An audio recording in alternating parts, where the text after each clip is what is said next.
Okay, welcome to Saturdays in Stitches. I am Angela, owner of Mended Hearts Quilting in Ellsworth, Iowa. And I'm Erin. I'm the sales manager here at Mended Hearts. And today we are going to chat about nothing and everything, and we're going to talk a little bit about kits, and we're going to talk about, we're going to have a little demo. That's what we're doing. Yeah, a quick demo today. Yes, a very quick demo today. So if you don't want to hear us talk about nothing and everything, the timestamps are below, right? Yeah, below. in the comments. Yeah. Okay, so we should have just hit the button earlier and we could have just talked all about hair, but we do. I don't know. Should we just talk about that? I mean, not like that's nothing. But I did want to just touch on it is now the year of the horse. Oh. The Chinese New Year. So now we have some big horse energy coming your way. So, so that we shedded the snake. We shedded our skin with the snake. Got rid of that, and now we're just like on the roll. We're growing. We're growing. We're gonna finish things this year. We're going to be independent and challenge ourselves and be creative. Okay. So it's the year of the horse. What year were you born? I don't know. I think the rat, but I hate saying that because it sounds so bad. I'm the year of the dog. Dog. I should look it up for sure, but I don't. Well, I just know that because every time I go to the Chinese restaurant, I just look at that mat until my food comes. Oh, yeah. And then I try to look for all my kids. Yeah. And everybody else I know, like, oh, what were they? And yeah. Well, we haven't had a horse year for 60 years. So it was like 1966, I think it said. So all of that from that age is going to come back around, and it should be a real exciting year. Okay. Since we shedded that snake, get rid of all that negativity. I'm game for that. Yeah. Yeah, I feel like at the end of the year it was really tough. But yeah. So we should be on the uphill rise now. And that means it's a great time to get into your sewing room and finish those projects you have laying there. Not that we have any of those, but... No. I just noticed my nails match my mug. I know, and they matched your something earlier, too. Huh. Wow. Yeah, okay. Don't look at mine, because they're not done yet. But no.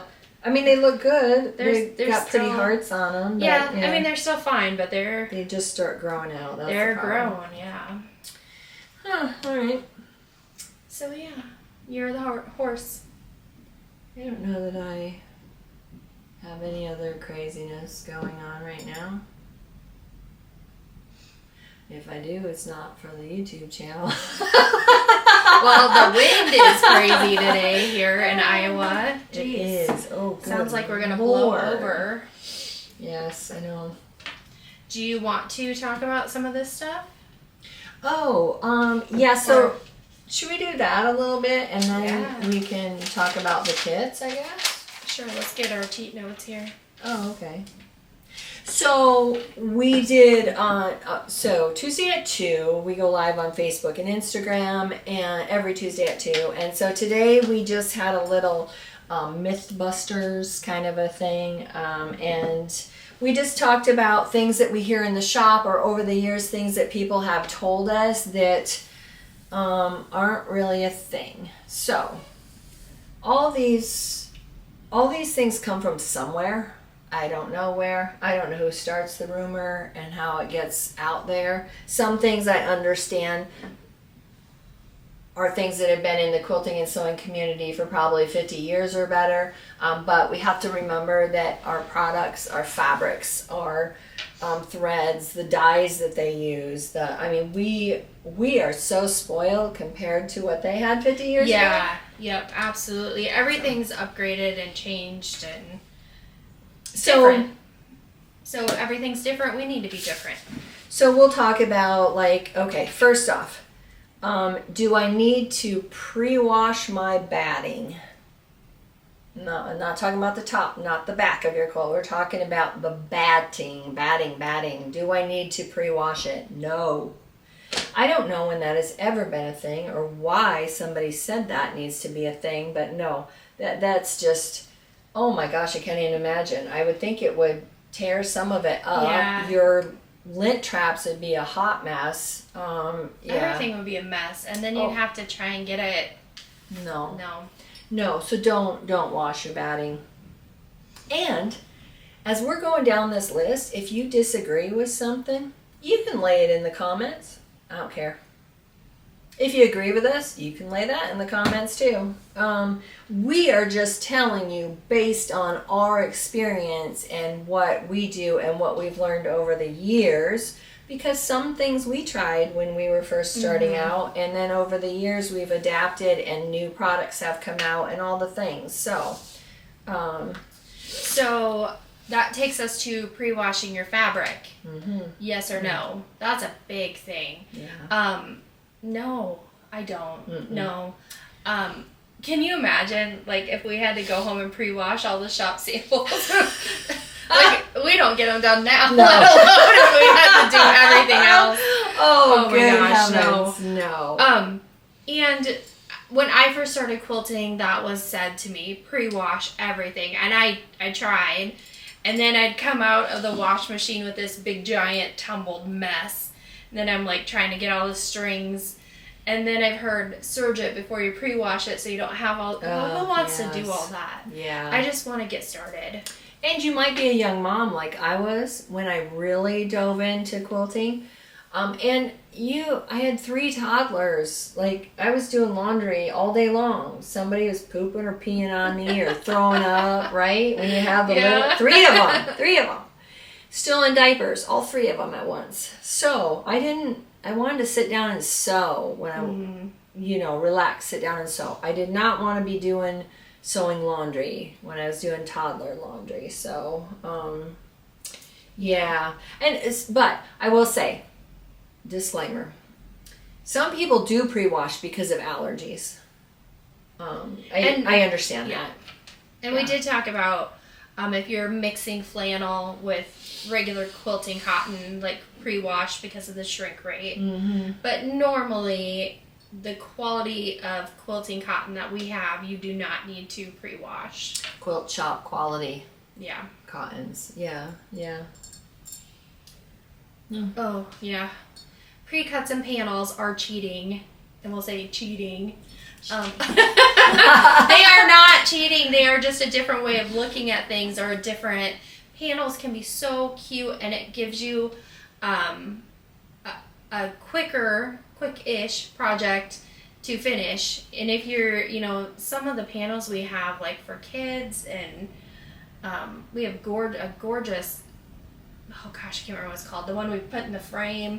I mean, that's not cheating. That's taking a product and using it to its fulfillment. Night Garden. Yeah, that is beautiful. Oh my god, that panel's gorgeous. And pre-cuts, not everybody likes cutting fabric. Not everybody has the hand strength when they get older. I'm assuming older. Could be any age, but to cut through the fabric. So if you can take pre-cuts and not have to do that, you should. That's not cheating. That's being smart. Pre-cuts are excellent if you're teaching somebody, maybe somebody younger, especially to quilt, and you don't want them to have that rotary cutter. Yeah. So that's a fun way for them to, that's what I did with my daughter. I just gave her a stack of pre-cut 5-inch squares. Boom. She could just sew them all together, and she had a little blanket for her doll. So, yeah. We had, side note here, someone was in the shopping yesterday, and we have a giant scrap bin. You can fill up a gallon bag of scraps. And she's like, I need to teach I think it was her granddaughter, she's going to start quilting this summer, so this is a great way to get her on the sewing machine. That is an amazing way to be able to just give her a bunch of fabric and it doesn't really matter what you do with it, because it's just random leftovers. Yeah, so that is a good way. Let's see. Oh, my back door is being crazy. I'll be at the store tonight getting a new door handle. It's the wind. Life of a shop owner. I'm going to install a new door handle tonight. Yay. So our next one is also a hot button issue. Like, cotton thread cannot be used in an embroidery machine. That is 100% false. You check out my friend, my spider friend here. This is all cotton thread and Aurifil cotton thread. I don't know, maybe can we get it a little bit closer and you can see it a little bit better? Can you put it in front? Just because it's my new friend too. So that is a tarantula made out of thread. I will not focus on it. I wonder if It's set to focus on her face, I think. Oh, yeah. I wonder if you put a paper. With the white thing behind it. Oh, here. There you go. And then it will.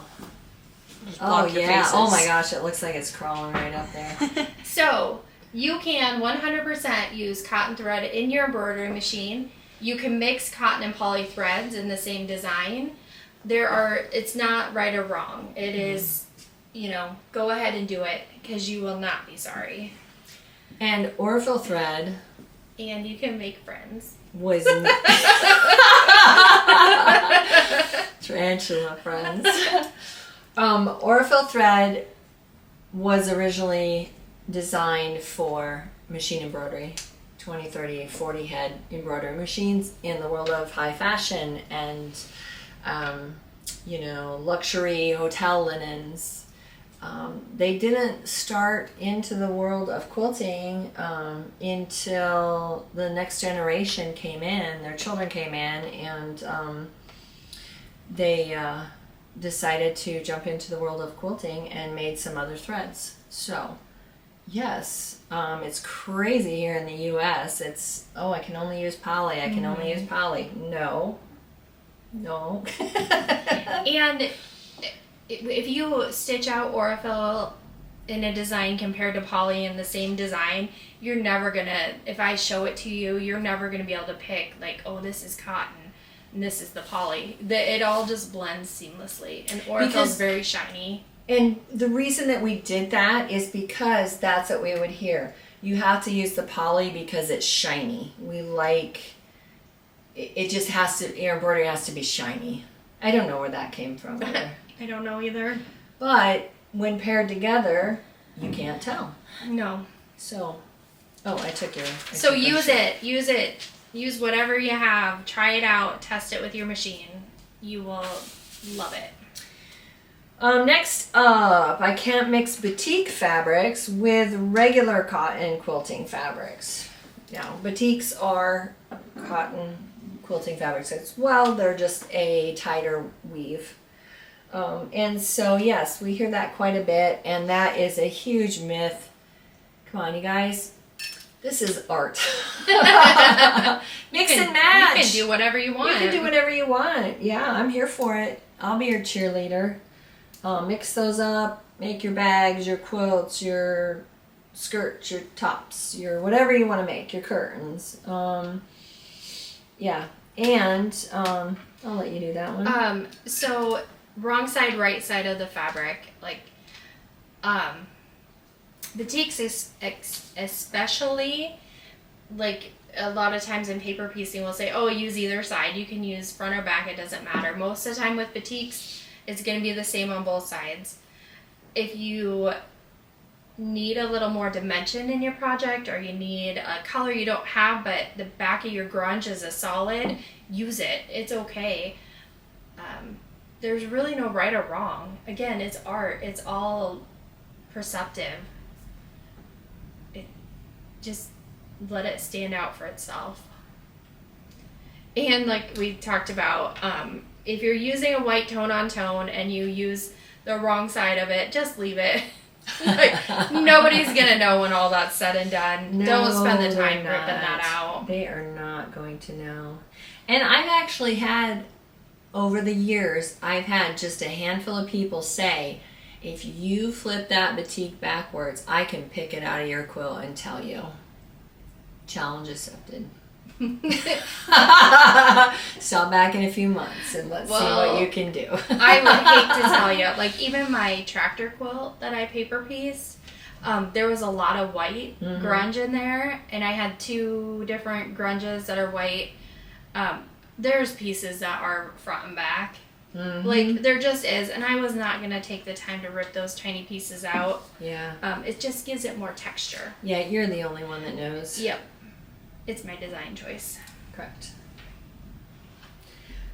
Oh, Lord have mercy. I always end up with this one, even when I rearrange this. Yeah, no, that didn't work, did it? Why isn't your fabric $3 a yard? You're price gouging, and Walmart and Dollar Tree. Please, you guys, please.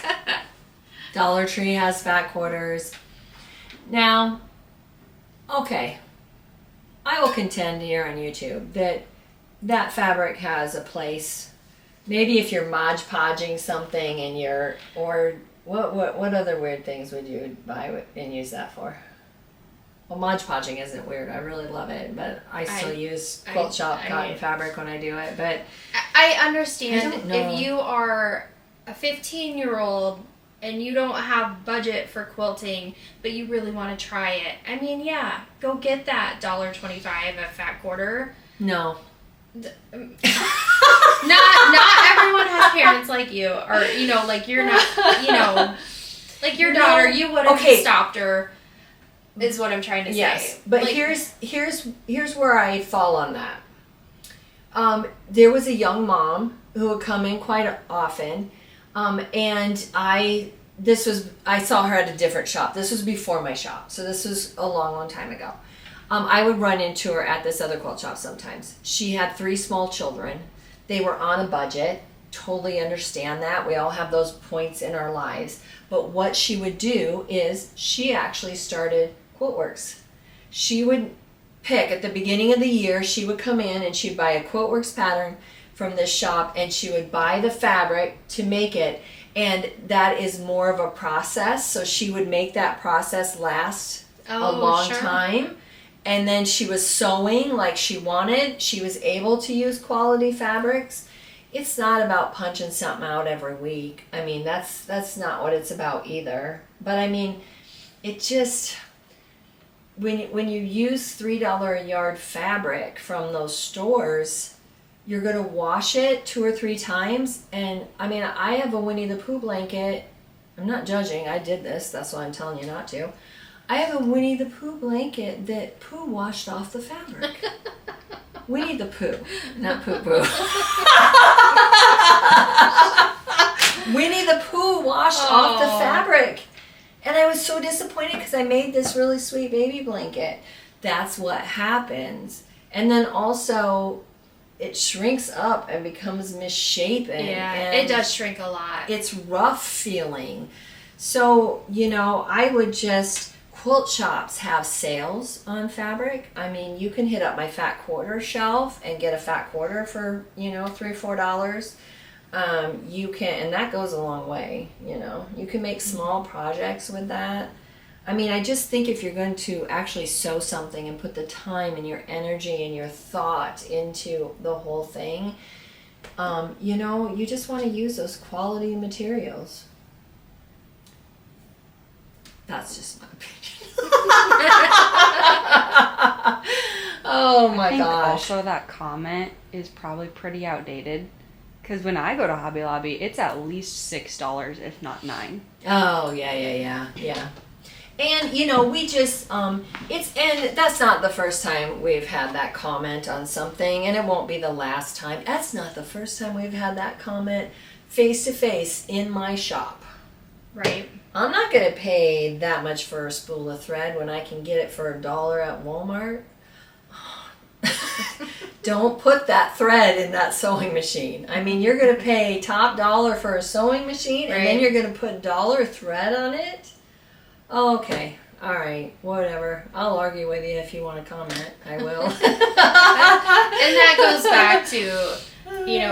lint and all the things technical inside of your machine too. Yeah. So, yeah. And if you watch a couple, like one of our previous episodes at Saturdays and Stitches, we do deep dive into why quilt shop fabric is more expensive than Dollar Tree fabric. So you can go back and watch that. This is another hot button issue. You can only start with beginner projects. No, you don't. Like, you can start with whatever you want. If you want to come in and start with a QuiltWorks quilt that is 100 inches square, we will do it. All you have to do is sew a straight line. So don't let people or beliefs about a pattern that says beginner or a pattern that says advanced, don't let that hold you back. If you find one that you absolutely love and it's your passion, just go for it. I mean, it's thread and fabric. It rips out if you don't get it right the first time. So, and if you get stuck and you really can't get it right, then you reach out to your local quilt shop and ask them for help. People come in here all the time with their projects like, oh, this isn't working, and it's just something simple that we can troubleshoot and help them with. So don't let patterns that are labeled advanced or whatever hold you back. Techniques. Yeah. Just different techniques. Yeah. Because I've seen some amazing quilts at quilt shows, and then I look over and see this was my first quilt. Yeah. Oh my goodness. Yeah. Well, my rail fence is not that pretty. But well, my rail fence never got finished. Well, and here's the thing. When I have taught beginner classes, I try to teach things outside the box, not a rail fence. Although it's very simple, and I probably should step back a little bit on that. But here's the thing. I took that beginning class, and it was a rail fence, and then every quilt I made after it was a rail fence because that's all I needed. That's all I knew how to do. So, I mean, you know, it's kind of just fun to step out of your box. I like to have a challenge. Yeah. So I need something more challenging than a rail fence, or else it's not going to hold my interest. Yes, this is true. That's my personal issues, but I need a challenge. That could be a whole episode. Angela and Erin's personal issues. Yeah, nobody wants that. Nobody wants that. That could be like days worth. Days. No. So this one we kind of talked about, like, back to the cheating thing, recuts and panels, hand quilting versus machine quilting. Machine quilting is cheating. Yeah, no. And I think that's more when long arms first came out. It just became a thing. And hand quilting is beautiful. It has its place. Machine quilting is beautiful. It has its place, whether it's long arm or domestic machine quilting. I mean, this whole cheating thing. Same with hand embroidery versus machine embroidery. You wouldn't do this by hand. Like, you know, everything has its place and its purpose. Yeah. Hand applique versus machine applique. I mean, just everything hand versus machine. Yeah. You know, I mean, it's just, it's not a competition.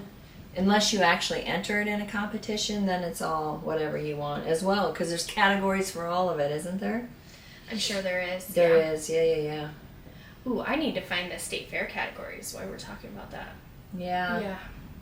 Anyway, okay. Here's another myth. You can only use gray, white, or black thread to piece your quilt together. No. You can use whatever makes you happy. I usually have a pink on my machine because it makes me happy. Those spools of thread, the colored spools of thread, look like candy. Mm-hmm. So why not have those sitting on top of your sewing machine and sew away? And your bobbin too. Use up those bobbins that you have. It doesn't have to match your top thread when you're piecing because nobody's going to see it in the end. Yeah.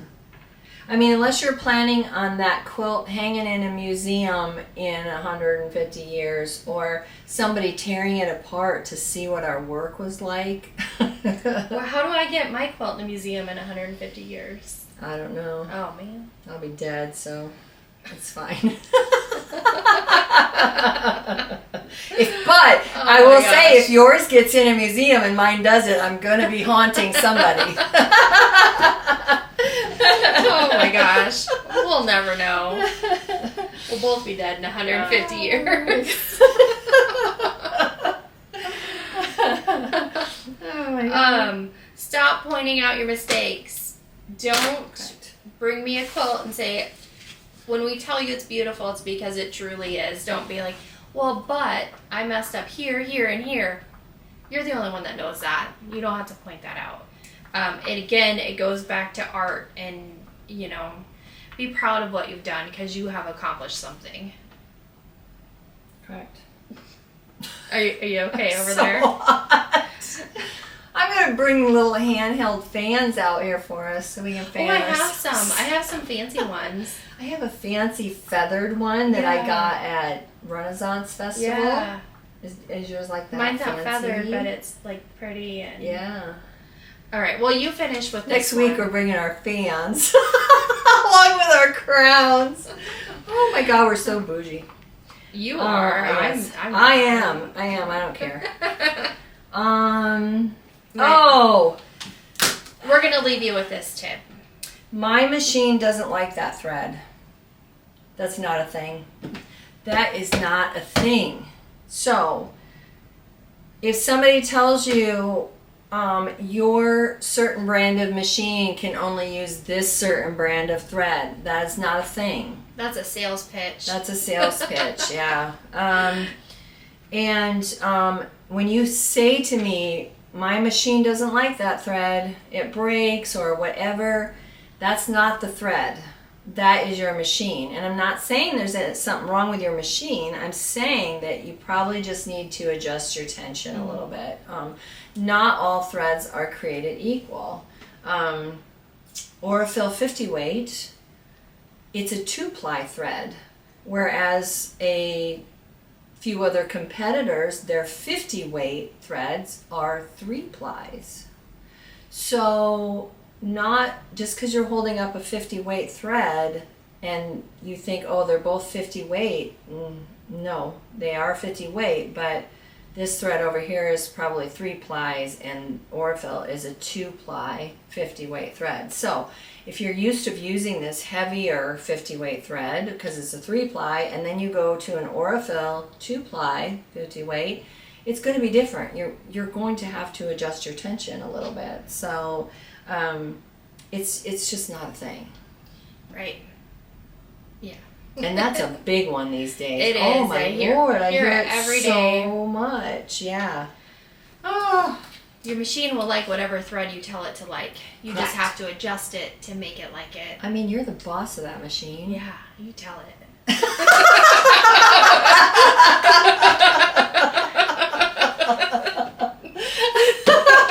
Oh my gosh. That is so funny. Okay, no. Just no. Let's look at some kits. Okay. Oh, we're 30 minutes in. Are we still Oh gonna look my at goodness. kits? Oh Well, my gosh. if nothing else, this is a good show for you to listen to while you're sewing. Okay. Well, thank you, Carly. I didn't plan well for that. I don't know what we're doing. Oh, well, we've done okay. All right. Okay. What do we got here? So now we're on to Laura's Log Cabin. So this kit is a beautiful Riley Blake kit. Comes with this wonderful box and a bow.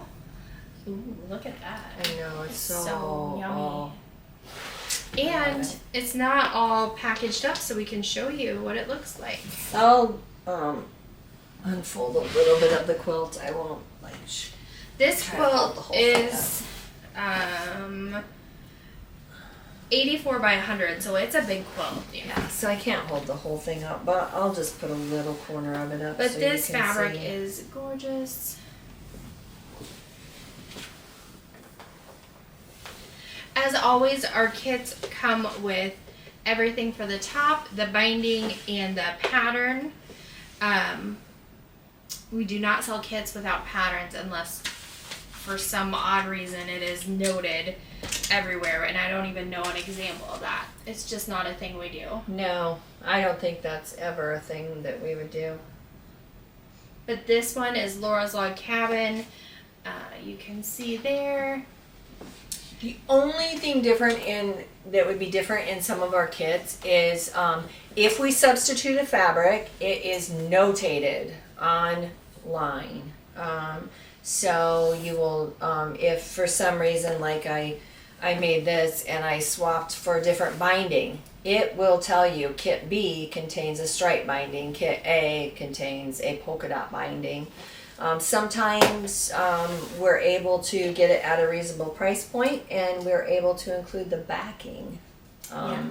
That's a rarity, but sometimes it does happen. So if you are not close by and you are online looking at kits, we are very detailed in the description. Yeah, and we hear a lot of people say, is the pattern there? Well, of course it's there. Yeah. You can't go home and just try and recreate it, and you shouldn't have to go home and try and search it down. No. So yes, everything is included. Yes.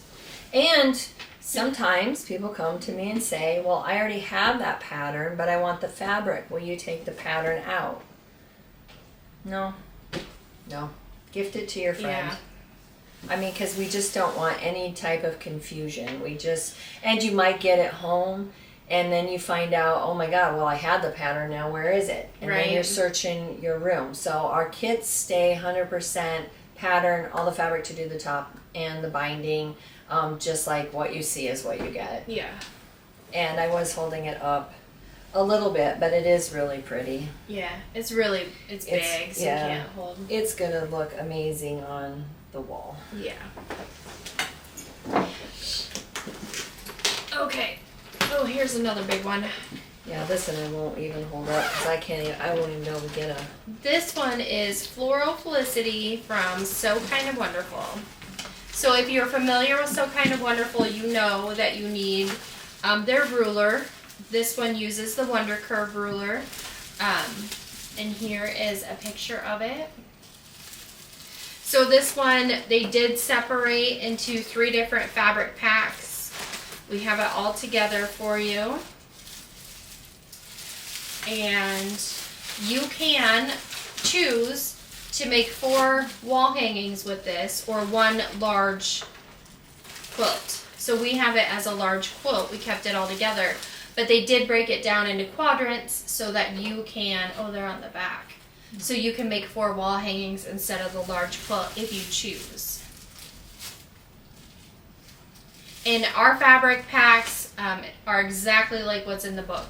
So everything matches. It's very easy to follow and read. Now this one you do need the Wonder Curve ruler, which we left separate because so many people already have it. It does, however, come with a 4-inch square up ruler. But please don't try and do these without the ruler, because you can't. There's no way. Nope. Prove me wrong, if you will. But I can't imagine ever trying to do one of these without the ruler. No. There's a reason for it. And ours, we put in one of our Mended Hearts project bags, so you also get this nice project bag with it. Alright. Oh, I love this one. I know, it's so sweet. It is. This is the last one we have for today. A Very Sweet Christmas by Bunny Hill Designs. And it is so sweet. So, again, this is from Moda, so it's in a nice little box, all packaged up for you. A nice detailed pattern. So you can see there's lots of pages there. This one is applique and it does have a little bit of hand embroidery, but they do include the floss for you so you get all the right colors. And this one, the fabric is all packaged here, so I can't take it apart. Well, I guess I'm gonna take it apart. But It's very pink. It's very sweet. It is just a really nice Christmas quilt. Oh, look at these penguins on the front. Look at these penguins. Oh, those are cute. Oh yeah, they're in this colorway too. In this colorway. Yeah, and I love this stripe, this pink and red stripe. Pink and red are perfect together. And let's see.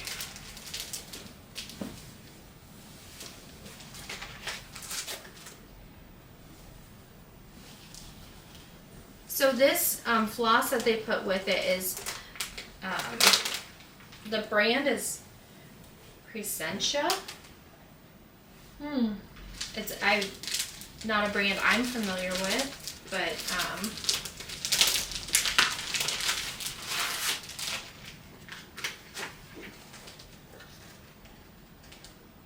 so since it is applique, they do have, you know, all your blocks in there, and they have a nice black and white coloring page if you wanted to make it different. I love detailed patterns like this, and everything is in color. Yeah, very nice. All right. So again, that is Sweet Christmas by Bunny Hill Designs. Applique and a little bit of hand embroidery. And that one is 56 by 56. So good size. Okay, I'll have to get that back in there. Okay. All right.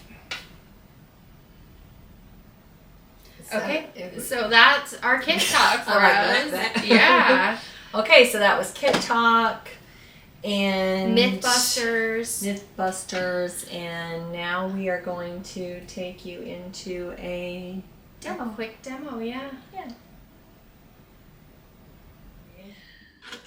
Now I know you said you don't wind your bobbins this way, and that's okay. I mean, tried it once, and I'm like, okay, and but maybe I need to give it another shot. Okay, so are we seeing okay? You know, I thought about bringing over my pink bobbin, but I didn't. Oh, I could have grabbed a colored one too. I didn't think about it. Well, you guys will know. When you're looking at your bobbin, there's all kinds of holes in it on the top and on the bottom. But you're going to see a hole, whichever side you decide to have up on your bobbin. You'll see a hole kind of close to the center.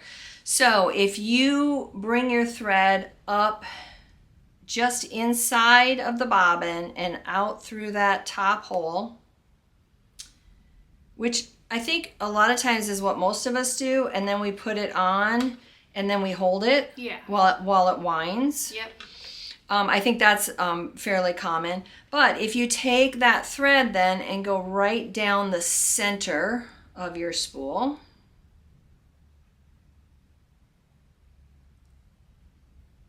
so again, you're going in the center of your bobbin through that top hole, and then you're going right down through the center and coming out the bottom of that bobbin. And then you put that on to be wound. And then if your machine has a thread cutter on it, then you will just pull that over and cut the thread. If it doesn't, once it's on there tight, you could just take some scissors and cut that thread. And let's see, does this end? It's different than mine, sorry. Well, and it's a brand new machine, so I doubt that the bobbin rub has ever been used. And I can tell you right now, we have a large spool holder on there, and we shouldn't. It should be a short one, a smaller one. So you'll kind of hear it making a little bit of a noise. It's not coming off as smooth as it should. So there's a whole nother reel for us, right? using the right size spool holder. This is the large one. We didn't need that large one. We just needed the small one on. But anyway, point being, back to the bobbin. Then when you're done, you can just pull it right off. Thread cut there if you wish, or with your scissors, and you have your bobbin all wound. You did not have to sit there and hold it while it's winding and then trim that up. So yeah. And I hope everyone knows about all the thread cutters that Janome stashes on your machines. Oh yeah, why don't you tell us? Well, like this one, for example, you have it in your bobbin holder, and then there's usually one over here where you would thread your needle. So when you're threading, you can just trim that off with that one. Sometimes there might be a couple, or maybe another spot, but usually there's at least one in your bobbin, and then over here by your needle threader. Yes. And as you can see, what we talked about, we have a pretty thread color on here. Not just for the benefit of being able to see it on film, but because I like that on there. I'm just going to leave that on there because you need thread on it anyway. Okay. So I'll leave that on, but probably will have to change the spool holder out. So that's it. I've seen the reason I kind of wanted to show that was because I saw a few videos where they have you threading through this. Like on this on the bottom, you can snip that little part off. But they had you threading up and down and around. It was the craziest thing I ever saw. So again, you can take it through that one hole and you can hold it like you would normally do. But if you want, all you have to do, come up straight down the center and then use your thread cutter to cut it, and you're off and going. You don't have to hold anything. You don't have to worry about it. It'll just wind nicely. So yeah. Quick, easy little tip. Yeah. Little demo. Every time. Okay, thanks All for right. hanging out with us today for a super long. Yeah. Saturdays We and just Stitches. guessed we had a lot to talk about. So make sure you like and subscribe and leave us some comments.